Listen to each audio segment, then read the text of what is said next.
Garlic has been used as medicine and food for thousands of years by many parts of the world. It is thought that garlic is native to Siberia, but over the last 5,000 years it spread all over the world. Garlic has been used for commercial, culinary, mythical, and medicinal purposes. In the early 18th century, garlic was crushed into wine with the belief that it would protect people from the plague. During World War I and II, garlic was used by soldiers to prevent gangrene. Garlic is a perennial that can grow 2 feet high or taller. The compound bulb is the part used for medicine. Each bulb is made up of 4 to 20 cloves. At the time when antibiotics and other pharmacy products did not exist, a bulb of garlic itself represented a whole pharmacy industry due to the broad spectrum of effects.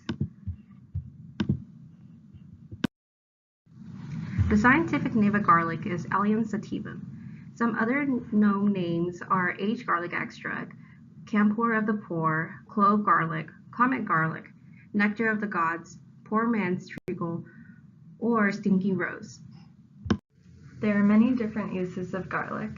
Common uses by oral intake include treating heart-related diseases such as high blood pressure, hardening of arteries, and high cholesterol. Treating common health issues like headache, fever, cough, body pains, and stomach aches, reducing stress levels, preventing cancers, and lastly, for boosting immunity. Topical uses of garlic include treating warts, skin infections like athlete's foot and toenail fungus, and it is also used for hair loss. Lastly, garlic via intravenous route is used for chest pains. There are several unique molecules that are in garlic, but the most important of those is allicin. Many of the pharmacological effects of garlic are attributed to allicin, which is created from alin when the bulb is crushed, ground, cut, or damaged in any way. Alin is converted to allicin by the enzyme allinase, and the corresponding chemical structures and the mechanism overview are shown. Fresh garlic contains approximately 1% alin, and 1 milligram of alin creates roughly 0.46 milligrams of allicin. Freeze drying and aging garlic also affects the amount of alin in the bulb. So to go over some of the studied benefits of garlic, and specifically of aged garlic extract, studies have shown that long-term use of aged garlic extract can lead to an improvement in vascular health. Secondly, it can also maintain bone mineral density, which is helpful for avoiding diseases such as osteoporosis. Thirdly, garlic can decrease blood cholesterol levels, and it can also reduce inflammation and oxidative stress, which is good because these are cell-based problems associated with increased risk of cancer.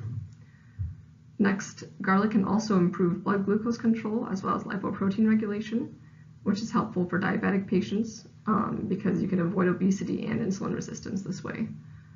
And lastly, garlic also contains antibacterial properties and has been used since the 10th century in treating eye styes and other infectious diseases.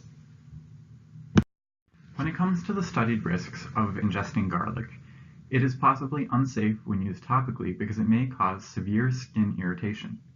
Children who ingest large doses may have fatal outcomes, and with insufficient evidence, it is believed that large doses, or doses greater than what would normally be found in food, can cause miscarriages in pregnant women.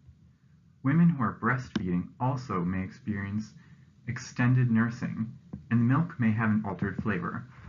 Adverse reactions due to garlic may include halitosis, body odor, nausea, vomiting, flatulence, weight loss, facial flushing, tachycardia, dizziness, insomnia, and anaphylaxis.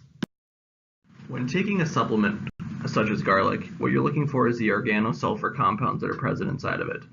When taking garlic from food sources, there's the highest bioavailability of these organosulfur compounds, but you must crush, chop, or chew the garlic.